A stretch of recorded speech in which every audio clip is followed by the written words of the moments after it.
So like there's this magic that takes place when all of a sudden we've gone 48 hours with no sugars and no calories. And our body's in this producing lots of stem cells now. You got to understand, like within 2 days, you're fully starting into ketosis, especially if you've cleared the digestive system, you've done a little bit of exercise. Otherwise it might take 3 days. But within about this 48-hour period, our body naturally suppresses what's called PKA, and the stem cells start to uptake. University of Southern California, they basically told us within a 3-day fast, that's complete fast on water, yes, our entire immune system resets itself.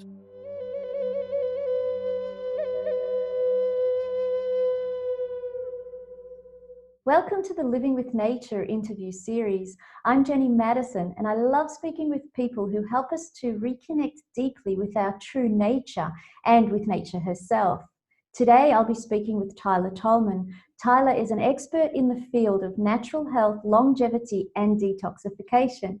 He is well known for his passion and desire to help people return to their natural state of wholeness and perfect health. He is also well known for helping people who have been diagnosed with chronic disease that has been deemed incurable by Western medicine. Tyler uses the unique approach of combining ancient wisdom with modern science. The information, knowledge, and experience shared is truly eye-opening.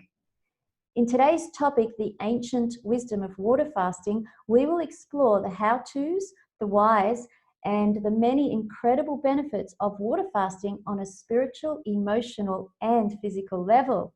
Welcome, Tyler. Welcome. Hello, thanks for having me. Thank you. Cheers. It's great to see you again. And I really want to start with your words of wisdom, the heal thyself. Can you speak a little to that and what that's all about? Yeah, well, back in the days, when water fasting was prominent within, I would say, men of wisdom or philosophers like Socrates and Plato and Hippocrates. Hippocrates is somebody we look to, from the medical field or even healers and naturopaths. They look to Hippocrates because he laid the foundation for modern medicine.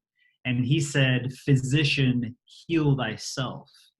So I feel as if I'm going through this process of becoming the greatest physician that I can. And, we got to look at the definition of physician. In the Latin means a knowledge of nature. And in the Greek, it means somebody who has the ability to facilitate healing. So for me, a physician is someone who has a great knowledge of nature and how to apply that to principles of healing. And in my opinion, the greatest physicians are the ones that heal themselves. Because, I think you would agree, and most people agree today, as we're raised in regular society, we become quite sick mentally, emotionally, physically, due to environmental toxins and maybe not the best relationships and so many factors in our food, air, pollutants, water pollutants, things of this nature. So as we truly apply principles to heal ourselves, we learn about, what is it that actually creates healing. And as we start to apply those principles to other individuals with, minor sickness or major disease, and we can see and track them coming back to a state of health, that's truly, where the greatest wisdom comes from, because it's in the practice. And it's where really heal thyself comes from. Like, I'm not going to heal anybody else. I'm not a healer, so to speak, that's just going to put my hands up and heal you. I'm the type of individual who observes nature and has applied these principles and facilitated healing for myself and others. And now I have information. If the individual is willing to listen and apply these principles, I believe that they will have that same profound experience of healing. And, we've been tracking this for many years with, traditional pathology, blood tests, and, just overall symptoms being alleviated and all this wonderful stuff.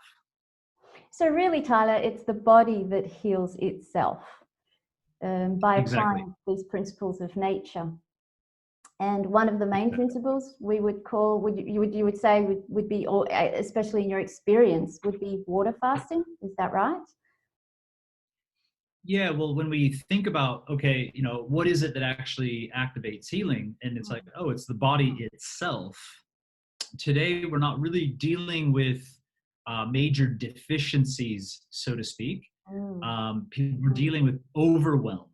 mm, So, everybody's overwhelming themselves with excess protein, being overwhelmed with preservatives and artificial colors and, chemicals in our personal care. Like, we're being overwhelmed and inundated with toxicity, so to speak, and congesting ourselves with too much.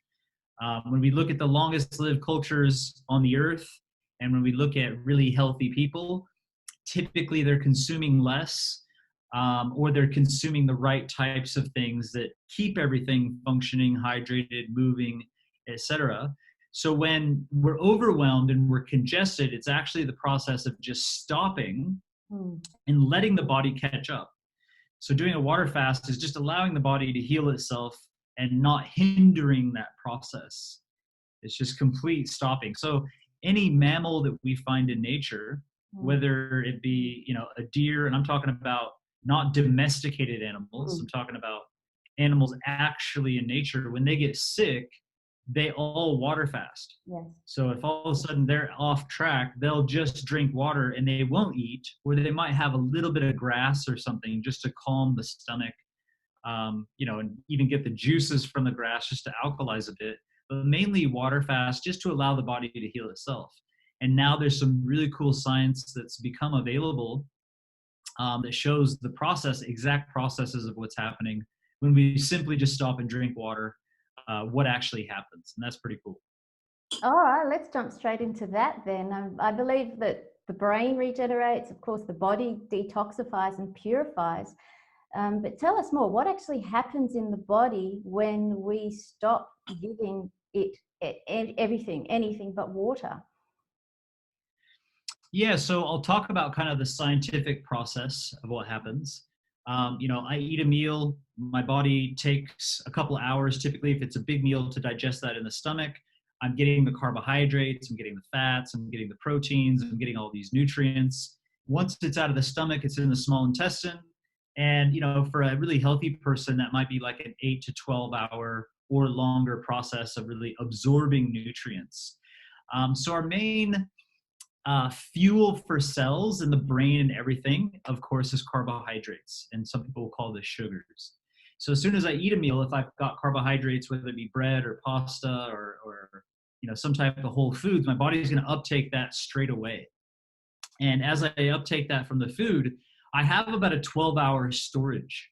So, glucose is converted into something called glycogen. It's stored in the liver.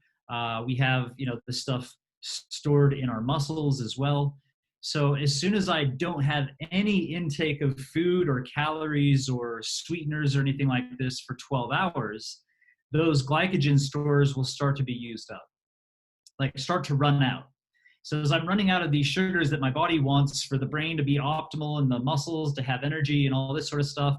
In fact, if I wake up in the morning after, a really good sleep, 8 to 10, or been 12 hours since I've had a meal, and I do some form of exercise, my muscle is going to require some sugar. So it might put me into that process even a little bit quicker. Mm-hmm. But the idea is within 12 hours, I'm running out of sugar stores. So my body will start to go into a process called ketosis. Yeah. And this is where I start to use some of my fat stores to create sugars, essentially, instead of getting sugars directly. And this is called gluconeogenesis. So my body will say, okay, I've got all this excess fat. Now it's a rainy day. Let's start to break down some of this excess fat and use it for energy. And in this process, there's a couple of key things that happen. When I say key things, one of those is ketones. Yes. And ketone bodies have the ability to nourish the brain in a different kind of way, that can be quite nurturing to the brain and to the central nervous system. So ketosis can be really good for epileptic patients or people with neurodegenerative conditions. Getting into ketosis, potentially even on a daily basis, is going to keep our brain, nervous system going for a lot longer, rather than just having access to sugar all the time and constantly burning. This ketosis can be quite regenerative.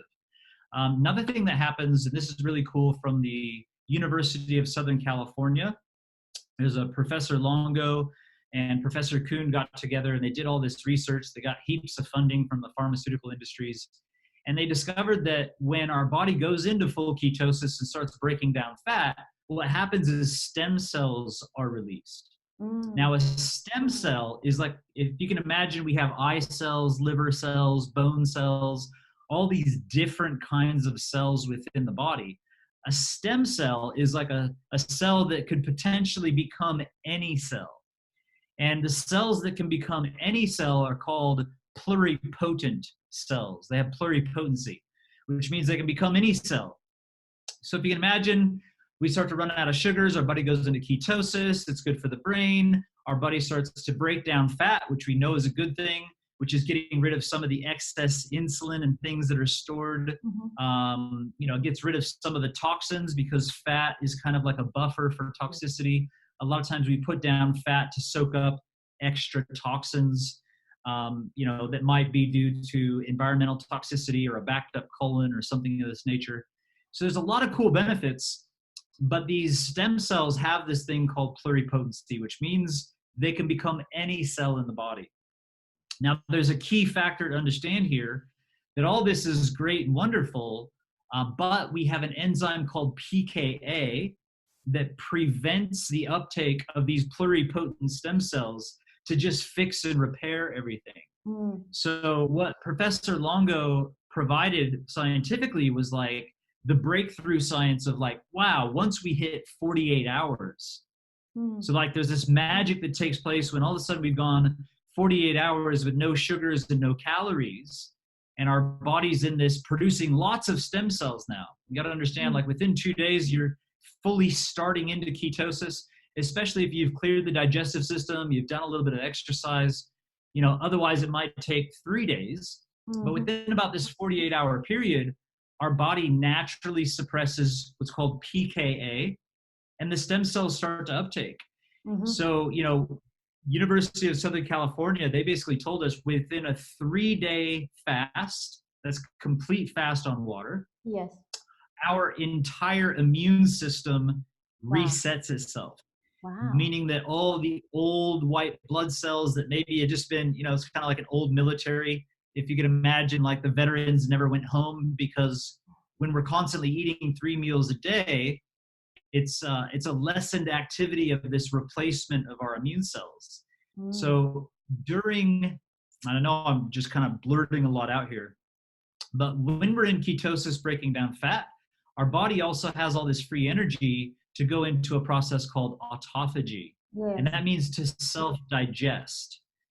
So what happens is, if I've got weak white blood cells, my body recognizes, oh, hey, there's all these soldiers out there in the field that are old. Let's go ahead and just let them go home, put them on a pension. So inside the body, it's like, let's recycle all these white blood cells that are really ineffective, and let's use all these stem cells that are now floating everywhere to just completely rebuild this new immune system. So this is quite a powerful process that takes place, where most people are, have lowered functioning immune system, and it's probably why they're getting the flu every year, and they get colds and they get sick and they get these things coming up. For someone who does this process, that doesn't happen anymore, because we have a really strong immune system.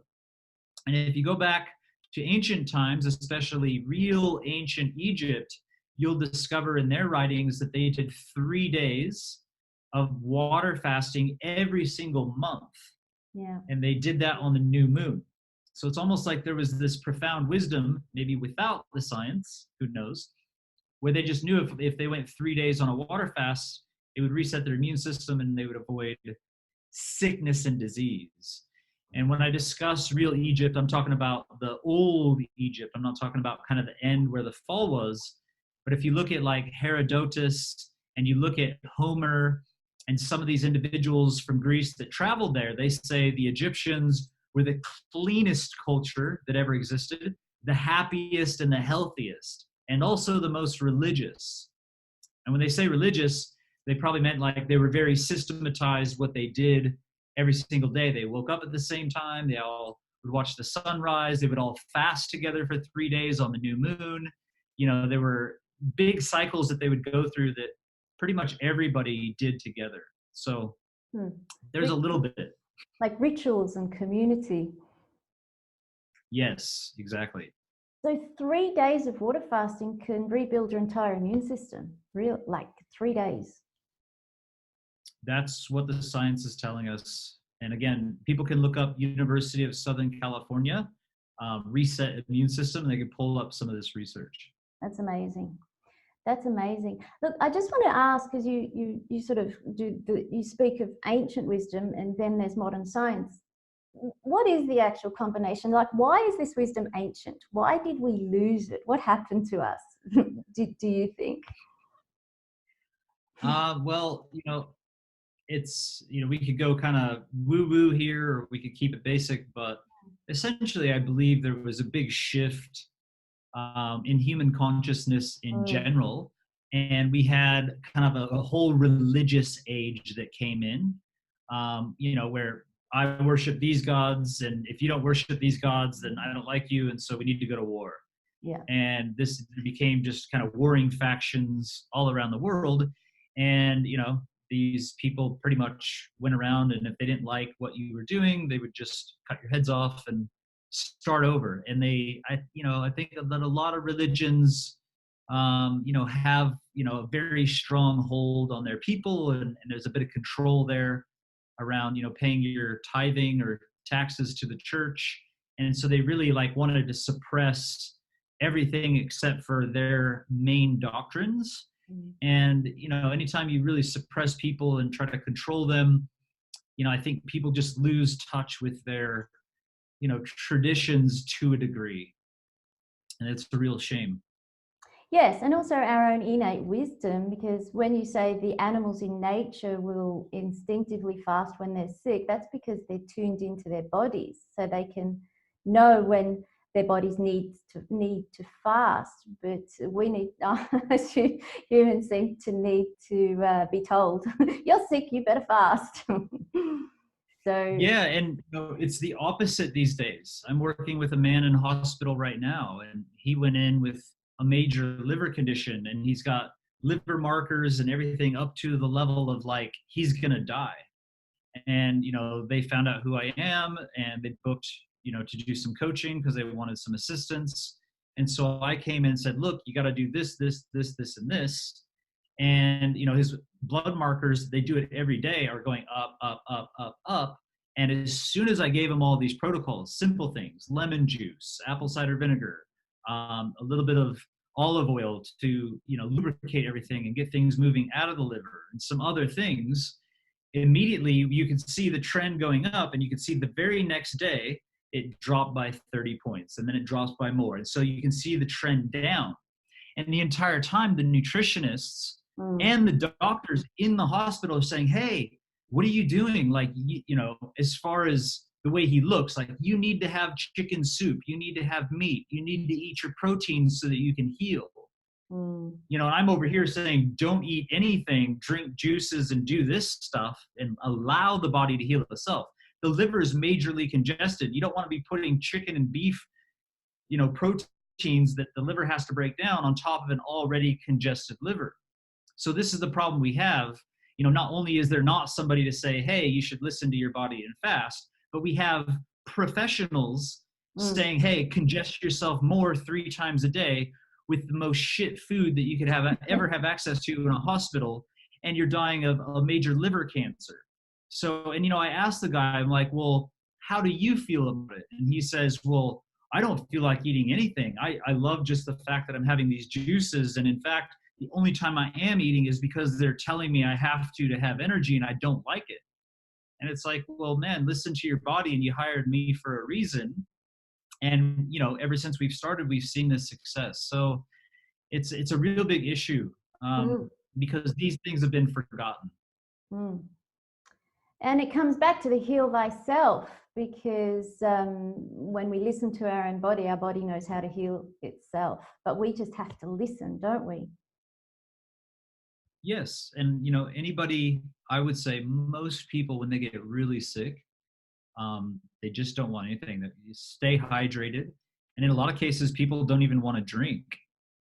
And in cases where people are getting really hydrated, that's where hospitals can really help by doing an IV just to keep the person hydrated, keep the sodium potassium levels balanced. So it's not all bad. There's still some really good, obviously emergency situations, hospitals will save your life. But then it's like, okay, well, listening to your body and allowing this process is super important. Is water fasting always the answer? I mean, I do appreciate it's a very powerful process. I really do. I've experienced it myself. I've seen others have, incredible results. I've seen the stories you've told, heard, and I know of them. Is it always the answer? Is there anyone that can't do water fast for some reason? Yeah, there's lots of people that shouldn't water fast. And the way my dad describes it is quite brilliant. He says there's fasting, he calls it fast, faster, and fastest. And what this relates to is a fast way to heal, a faster way to heal, and the fastest way to heal. Water fasting is the fastest way to heal. But if you're really toxic and you just all of a sudden don't eat anything, just start drinking water, you could over toxify your body. So sometimes there's a process of like slowly getting the crap out and maybe even nurturing your body and alkalizing your body to a degree before going into major water fast, because you start major water fasting, all your organs start to detox. And if you're already really toxic, you're not supporting the channels of elimination properly, these things will back up and become potentially even more damaging. So we need to understand the 4 channels of elimination and how to support those processes. We have defecation, urination, perspiration, and respiration. So we want to support removal of excess toxicity and waste from the digestive system, because that's typically where people are the most backed up and create the most problems. And in a lot of cases, that's going to require a lot of fiber. And this is why, like, the one product I've had ever since I started doing this has been a colon cleanse, just a basic colon cleanse. And it's fiber and clay to get rid of pesticides and herbicides and get everything moving out first. Just doing a colon cleanse for a lot of people is enough. So basically fast is fruit. So once you clean the digestive system out, if you just were to eat fruit, it's hydrating. It's got both soluble and insoluble fibers, eating different kinds of fruit. You got pectins in apples. You got all these antioxidants, and it moves fast through the system. So if you eat an apple, it moves very quickly through the digestive system. It doesn't require all this work and hydrochloric acid and all these enzymes and all these different things just to try to break it down. So we actually save a lot of energy not having to digest heavy food. And it's very cleansing. So if somebody were just to eat fruit only, they would actually be detoxing. You see this a lot. People eat fruit and they get bloated. It's like, well, that's because you're backed up and the fruit's fermenting. It's not able to move. So you might need to only eat fruit for a long period of time to clean all that stuff out, get the pipes moving before you'd want to go into maybe a juice or a water fast. And most deficiencies happen from digestive inflammation. For example, if you have too much acids in the small intestine, it becomes inflamed in your body. The little villi that absorb everything from your small intestine shrivel up. And these are the cells that absorb iron. These are the cells that absorb B12 to become an active form of B12 and other things. So, I do clinical fasting. I do like to be a little bit responsible when people are coming to stay, especially for 20, 30 more days on water, because that can be very, very healing. But it's important to make sure people aren't deficient in certain things. Otherwise, it could be detrimental. So, it's using the ancient practices. And I would say that water fasting is the best thing that anybody can do for healing. But some people you'd have to work with for maybe a month or 2 months or even 3 months, getting them prepared and built up and strong enough to be able to do a water fast and then receive all the healing benefits from it. Okay, so really you're speaking of those with chronic disease, backed up. Yes, and some people might be deficient without chronic disease Mm-hmm. because they have minor inflammation in the digestive system that they're unaware of. I would Mm. say that most people have inflammation and conditions and potential deficiencies without even knowing it. Mm. Can you go through some of the experience that happens when we do a water fast? I've heard you speak of this before. It was just great. Where there's sort of like we go through stages when the body is fasting for 3 days just on water, and then 10 days, and it goes into quite a deep spiritual and emotional detox as well. Can you touch on that a bit? Yeah, well, one thing that I share is for every day we water fast, it's almost like emotionally and energetically we're going back a year and clearing some of the maybe the physical toxicity and things we've been doing over the last year, but also digging deep into maybe some emotional things that we've um, had come up. And I believe when we're in a negative emotional space, a lot of times we suppress it with food or with drugs or Mm. coffee, alcohol, whatever. We suppress this. And our emotional molecules are actually molecules. They're physical things that exist within us. And so if my dad dies or I have a breakup or something big happens to me and I have this emotion and I just kind of suppress it by eating and cracking on, drinking, whatever it is, Mm. the emotional molecules become stored within us. And a lot of times the baggage that we have as far as actual fat is emotional baggage. So what I find is when somebody's doing a fast, and I've done this with hundreds of people, everything's fine. They're fasting for 7 days. And then all of a sudden on day 8, they're puking and they're dying and they're in pain and they got all this stuff going on. And I'll come to them and say, hey, what day are you on the fast? Oh, I'm on day 8. What happened to you 8 years ago? And nearly every time the person will be like, oh my God, that's exactly what I'm feeling. Like my father died, or this big thing changed in my life, and I was sick, and it was a really bad emotional time. And I had this exact experience. I just finished a 10-day water fast a couple weeks ago.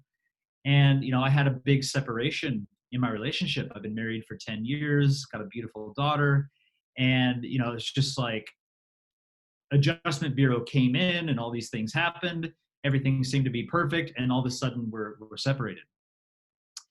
And so I think there was a lot of emotional stuff that because I had programs, because I was touring, because I was doing all this stuff, I did suppress a lot of what was happening just to kind of keep cracking on, making enough money for the family and keeping the business going.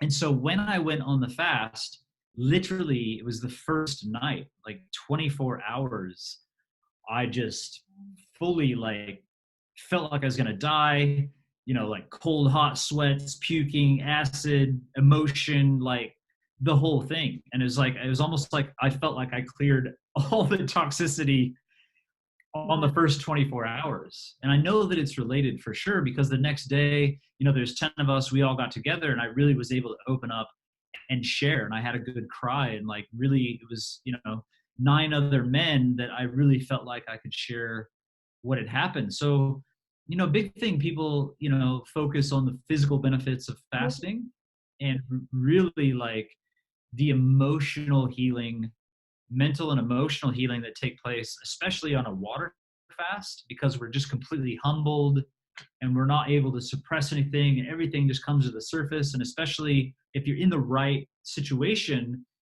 with the right kind of people or healers that can facilitate or whatever, we really can clear a lot of this stuff.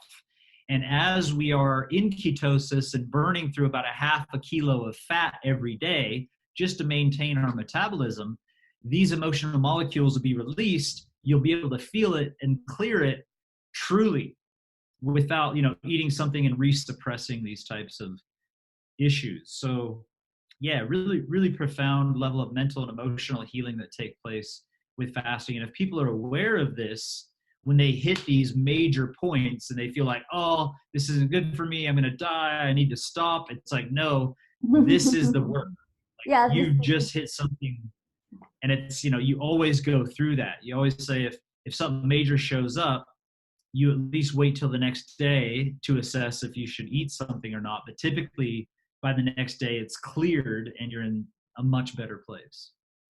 That is so profound, and thank you for sharing, because I'm sure that's going to help a lot of people to really get the deep process that happens from water fasting. And the thing that's amazing to me is when you think of water fasting, it's like, what do? Well, nothing, just drink water. That's it. There's actually a lot more to it, but yeah. Well, I guess sort of practice kind of, like there's no, it just seems to stop, rest, and drink water and heal. But Exactly. to understand what's actually happening, to understand that this is healing, that the discomfort, the difficult time is actually healing. And to hear your story, I can hear that you come out of it kind of like a whole new being.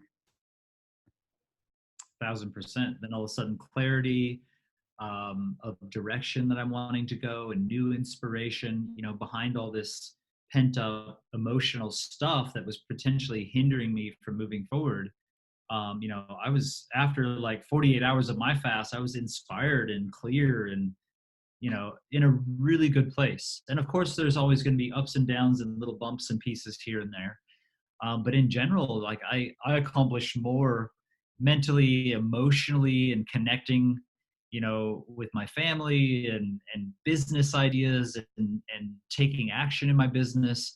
There was like so much that happened in that, the last, 7 days, after the first couple days, got behind me, that was just absolutely profound. I feel like what I accomplished in 7 days of that water fast specifically, if I was 100% focused while I was eating, would take me months and months and months to do. So, Well, what I've seen you done doing 5 or 6 or 7 or 8 years has been incredible.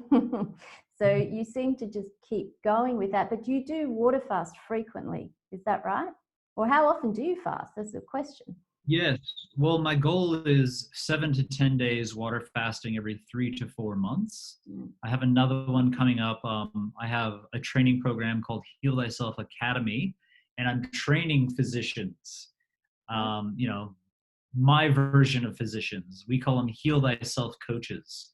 And they learn iridology and sclerology and how to read the face and nails and tongue and different things, different signs that things are going on.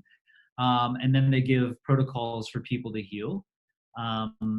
Yeah, and essentially the next one that I have on is in January, and it's basically an open invite to all the coaches and students to come and do a fast with me for 7 to 10 days. And I want to continue that process about every 3 to 4 months. Socrates and Plato were both known to fast 10 days at a time on water for mental and physical efficiency. So it's something that they did quite often. And, if you look to the past, Plato and Socrates were known to have created massive shifts in civilization and morals and ethics and politics and commerce and, just being moral, good human beings, and Pythagoras and all these other Da Vinci and interesting people, incorporated fasting on a regular basis. But it might be good also sort of what to do in between fasts. It's kind of important to stay clean and healthy as best as possible. And this is something I also learned from you, is if you do have a blowout, just fast for a day or juice for a day or a couple of days. And it does help. It resets everything, doesn't it? It does. And, a lot of times if people realize like, oh, I feel like I'm getting the sniffles or I'm getting a cold or I'm getting cold sweats or I feel like a fever coming on, open the 4 channels of elimination and fast for a day. And typically it clears. Basically our vents are backed up. So if we want to prevent disease or sickness, we open up the vents. You open the digestive system, you have fluids and open the urinary system. You open up the skin with cleaning methods and maybe sit in a sauna and sweat it out. And you do these deep breathing exercises. So you get all the vents and all the acids and all the congestion out fairly quickly. And then all of a sudden it just passes and you don't have to be knocked out and, having a fever for 5 days, 10 days, whatever it is, feeling like you're dying. Yeah, just knocks it out. I also just want to clarify the difference between juice fasting, other than the obvious. When we're on juice fasting, we're just taking juice, but this profound, deep purification, cleansing that you've just described, and also autophagy, ketosis, this won't happen on a juice fast, will it? Or will it? I don't think so, because we're still taking sugars. And so would that be the key difference between juicing and water fasting, the depth of healing? Yes. And now there's science to show us, which also relates back to ancient wisdom as well, Yes. that there's an amount and kind of timing that can take place if we are on a juice fast and still get the benefits of a water fast. So that's really promising. But in general, if somebody's just juice fasting and drinking however much juice they want, it's very healing.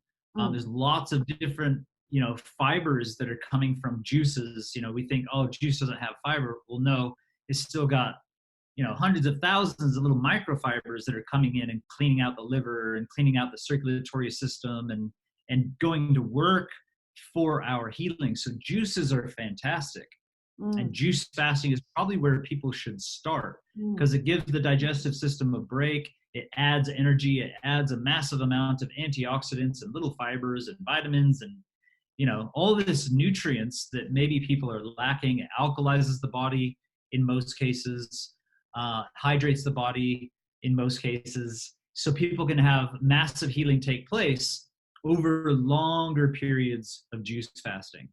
And, people that have general tiredness and any types of issues, if they'll just do 3 to 5 days, 7 or 10 days on juices, they'll immediately most likely feel some level of improvement, minus maybe some major detox in the beginning. But yes, there's going to be some of those things like ketosis and autophagy and some other factors that will be hindered. Because there probably will be enough sugars and everything for the body to do what it needs to do. What about what happens in the brain? I believe that even during intermittent or short fasts, there's a regeneration of brain cells, neurogenesis, which is maybe that's where all that clarity comes from. Yeah, well, so again, looking back, ancient Egypt and even other cultures and some long-lived cultures, they do intermittent fasting. So some cultures will do, again, like 1 day a week. Others will do 2 days a week. And then some just kind of live their lifestyle like this every single day. So there's a lot of cultures that, eat a big breakfast and a light lunch and they don't eat dinner. They have like a tea or something like this. And then there's others that it's kind of the opposite. They don't really eat in the morning, but midday they might have a big meal, and then nighttime they have something light and something to eat. So, there's two major factors in all, it's called gerontology, the study of longevity from around the world. Every university that studies longevity, they know that there's two main factors that create the most boost in our longevity. We've got all these little factors like resveratrol, we got telomerase, we got all these little kind of factors that are great. But the big ones, and sometimes they don't really say this, the big ones are two things that anybody can do.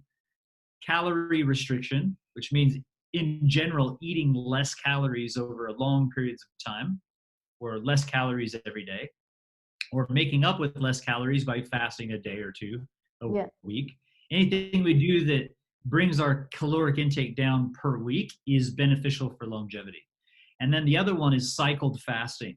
So there's a lot of benefits that mimic caloric restriction and have the same, if not better, benefits. And that's cycles of fasting, giving the body a complete break, letting all the enzymes and all the body, the insulin levels, insulin sensitivity, protein recycling, protein utilization, all these cool factors increase for the better when we give the body time to just rest and heal. And then when we eat, the body utilizes the food we are consuming much more efficiently. So, what I like to do most of the time is intermittent fasting till about midday. So typically I'm not eating anything till 12, sometimes even 1 o'clock, but I might have sometimes a juice or something like that earlier. And then doing my best to have, my biggest meal is typically dinner. So typically by 5:30, 6 o'clock. And once I have that big meal, I'm done. And then after that, it might be, just water only, or I might have a tea, chamomile tea, just to relax night, go to bed, get a good night's sleep. And those, I think that everybody that I've ever experienced that starts intermittent fasting, not eating till around midday and then stopping consumption around 6 or 7 o'clock at night, tends to have a lot more energy in the morning and clarity, and they feel better. So the benefits, because, again, if I stop eating at 6 o'clock at night, by 6 o'clock in the morning, my body's in nutritional ketosis. So if I get up and, support the channels of elimination, I hydrate, go for the walk, I use those excess sugars. Now those ketones are feeding my brain and repairing. My body's getting rid of a little bit of excess fat and toxins. And I'm doing that from 6 in the morning till noon. That's a 6-hour window where my body's able to heal and repair and do all this cool stuff every day, as opposed to just waking up and eating and stopping that process every day, and then not getting the healing benefits, just accumulating fat over time, et cetera, et cetera. Tyler, just quickly, I want to clarify ketosis. I really appreciate the ketosis in water fasting, but ketosis is spoken about a lot lately as a diet, and most of all, it's about eating a lot of meat or fats and not having sugars and carbs. So I really want to clarify that there's a huge difference here. When the body is in ketosis on a water fast, it's eliminating.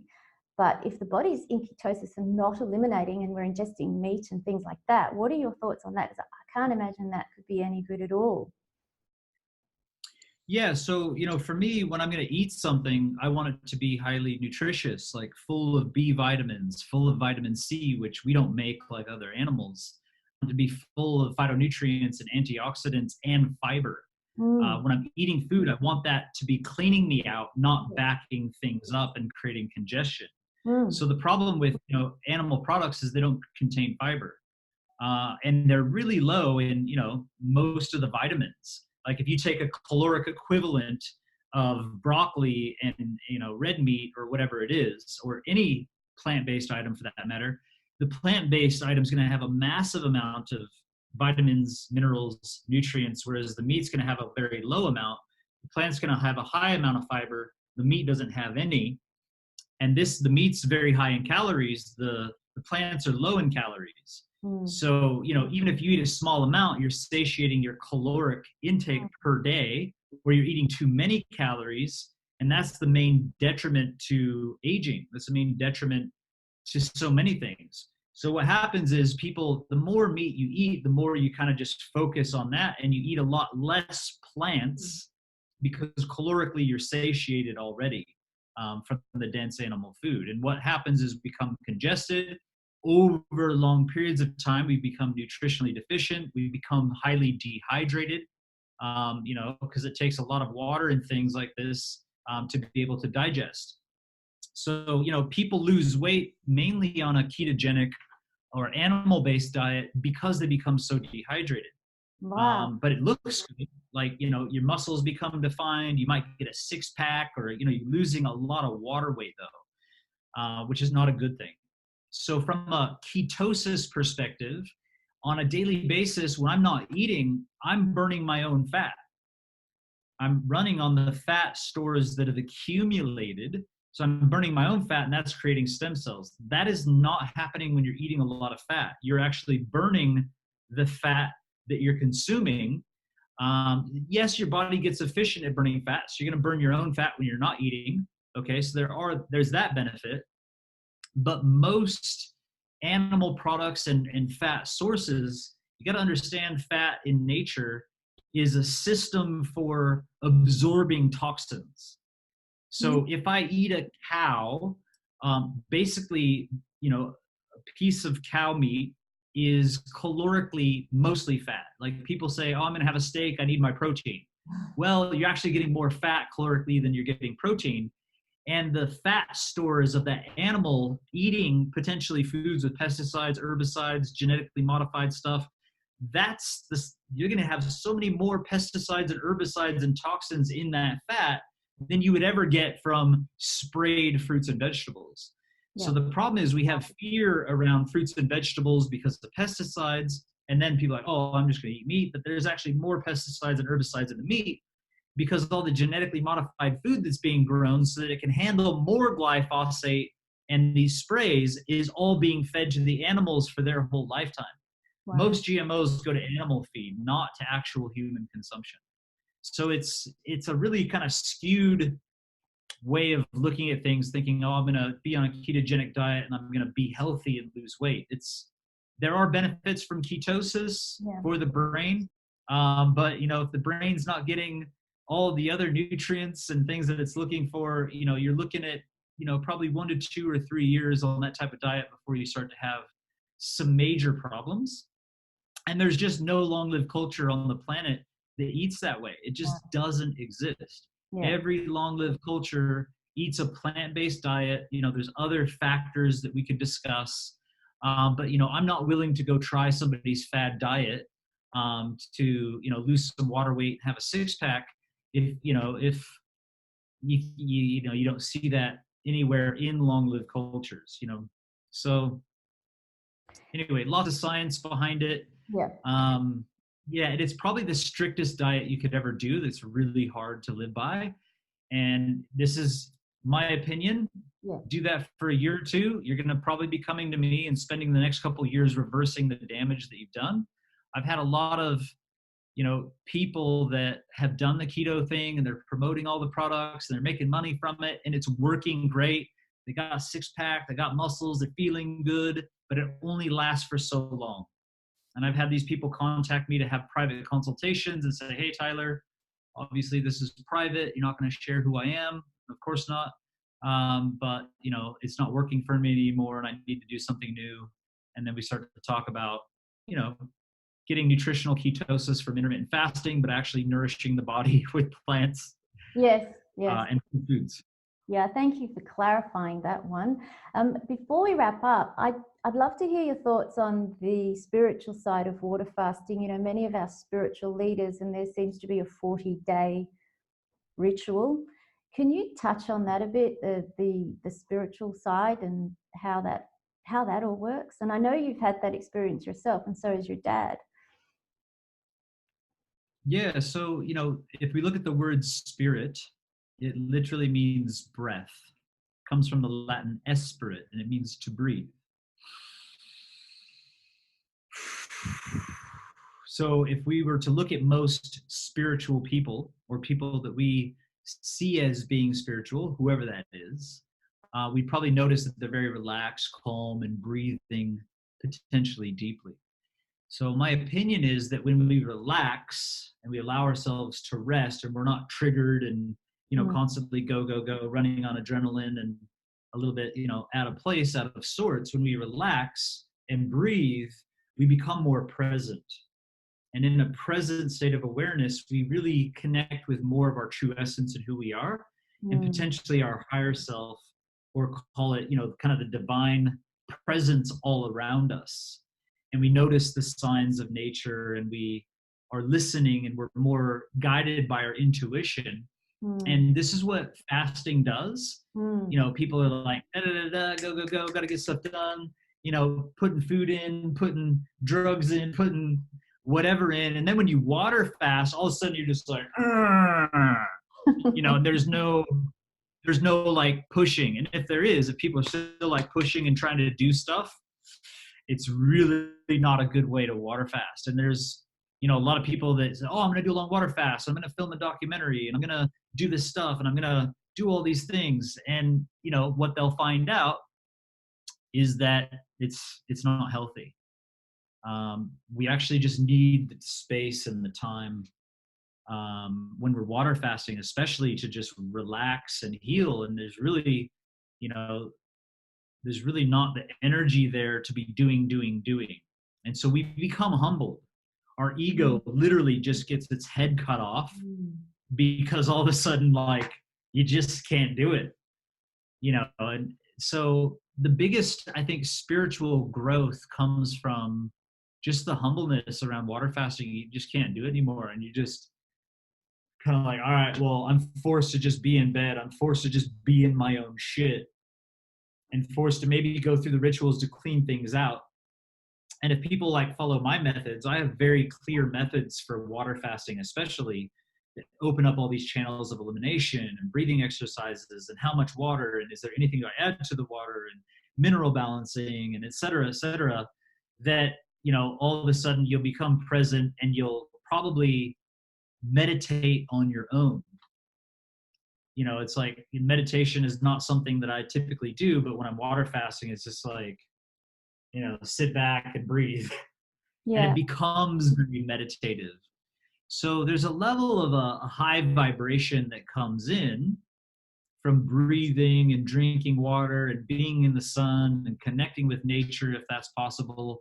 And really, it's a reflective space. So if we know ourselves, I think that's where the highest, you know, spiritual understanding comes from. And that was probably a lot there, but And yeah. but it was good because you covered also how you help people when they come to fast with you. You help with processes like breathing, meditation, nature. I mean, I do know a bit about your work, colonics and gua sha, and these things help the body do what it's doing naturally, and that's part of coming to a, I guess, retreat. Yeah. Yeah, either, you know, learning this stuff to facilitate it on your own or coming to a retreat.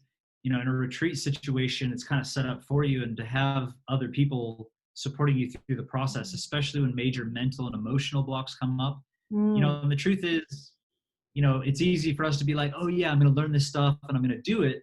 But the biggest thing I find is once you're water fasting, all that goes out the window. And it's like, you're not even drinking water. You're not doing the exercises. You're not doing the protocols. And then you become super toxic. You have a bad experience. You'll never want to do it again. So it's at least like the first time or the first couple times you do an extended water fast, I think to have it facilitated and set these things up Yeah. and to be guided through it. Then on the next one, you're like, oh, I need to get up at this time, breathe. I need to drink this much water. I need to go and do these rituals to open my body up. And that's what's going to help you to actually feel somewhat good while you're on a water fast. Yeah, and also to see it through because it is a challenging process. The most challenging process most people ever go through. No, it is. It is. I do know that from experience, but it's well worth. It's well worth it. I mean, I just, it's phenomenal, phenomenal. So I'd love. Sorry. It builds character. It does. It does. And I'd love you to share, if you could, just perhaps a case study, just an example of what you've witnessed, an amazing story of what you've witnessed in someone's healing themselves by doing a water fast, 10 or 20, 30 days. How's that? How have you got a story you could share there? Too many. Oh, too many, but one for today. Where do I go? It's like we could have a whole call just about the stories. Working with a man from Melbourne with stage 4 lymphatic cancer, going through the fasting process and change of lifestyle within 8 months, you know, having a full reversal, multiple young women with major forms of Lyme disease, stuck in hospital and at home for years at a time, and then coming in fast and having a whole die off of Lyme and being able to go back to a normal life and being inspired. People with heart disease, blood pressure coming down, cholesterol coming down, everything going back to completely normal when they were told that they'd have cardiovascular disease their whole life and have to take 3 pharmaceutical drugs. You know, it's, the list just goes on and on and on because I've worked with major chronic illness. You know, it's been, you know, major breakthroughs mentally, emotionally, physically, the whole thing. There's not one I could really hone in on, you know, but guy with stage 4 colorectal cancer with a massive tumor in his liver, amazing guy, you know, came to Bali, 21-day water fast, major emotional clearing, went home, you know, continued on his own juice fast just to go in and have every test done and no tumor in his liver, no cancer in his body, completely healed, you know, has children, now like he's moved to Adelaide and they're facilitating, a colon hydrotherapy clinic called Bottoms Up. Check it out in Adelaide. And living a long life now, able to realize, wow, I can be around my children, my family. Like it's huge. It's a really big deal. And so, for me, it's the most fulfilling thing that I could do Mm. is facilitate processes by which people heal. And, now my next focus is on training an army of people, army of healers, so to speak, that can really facilitate and teach these profound principles and help people through the process. But it's also then just getting back to basics and building a lifestyle that's going to prevent disease ever coming back, or working with people to prevent disease so they never have to do 30 to 40-day water fast. Like we can live lifestyle that we don't ever need to go on a long water fast, but then you would do it for more of the spiritual, Mm. mental and emotional reasons, which is more so why I do it. And yes, of course, there's still physical healing that takes place as well. So, with your coaches, are they Heal Thyself coaches? Is that what they call this? Yes. This is new. This is new. I've not heard of this before. That's very exciting. So, there'll be Heal Thyself Yeah. coaches. And are there any that are trained up as yet, or is this to come? Yes. Oh, Yeah, I launched the program in January of 2018. okay. It's about an 8-month process if you're, really onto it. For others, it might take a little bit longer if they're just doing it a little bit on the side. It might take up to a year. But yeah, I have many coaches. I've got amazing transformational stories from a woman with stage 4 breast cancer, a woman with colon cancer, autoimmune diseases. Like my coaches are already, and some of my coaches had no background whatsoever in health at all, and now they're speaking at health retreats and putting on their own events and speaking and taking on clients and really helping people. So yeah, it's a really profound thing. And if you get into like Heal Thyself Tribe, which is our main community, you'll be able to see the coaches and they're in there, talking and helping people. We have coaches in Melbourne, Adelaide, Perth, Brisbane, Sydney, so that we already have coaches in all the cities.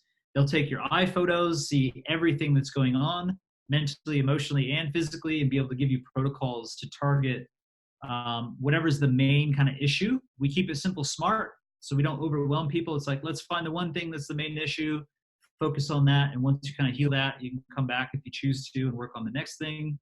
And it's a really nice way to approach things. And if people have major conditions, they can also, do extended coaching and stuff like that. So you offer a lot. I mean, you offer retreats in Bali. You're on tour now, the longevity tour around Australia. You have coaches all around Australia, and I imagine they're going to be worldwide at some point soon. So how do people find out, because there is even so much more than I've just mentioned, how do people find out more about you, more about your retreats and what you're offering, your work?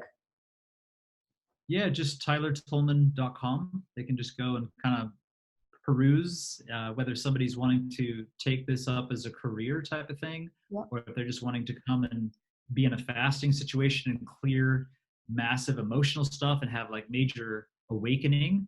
My own kind of spiritual teacher does the program with me. His name's Michael Adamides. And I just finished one of those programs. Literally the day I finished, I got on a plane that night and flew here to do this tour. So amazing transformation, like super cool. All right, fantastic. So tylertolman.com. And also I want to add that you do have an enormous amount of information out there available in video blogs and your social media pages.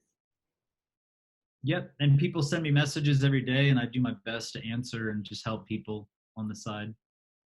Well, thank you so much, Tyler. The work you're doing is amazing. So I say thank you from me today for sharing this information, and thank you from everybody who has benefited from what you're teaching and what you're doing. And gosh, the expansion that you're experiencing. I mentioned your name I said to a friend of mine, do you know Tyler Tolman? He says, oh yes, I know Tyler.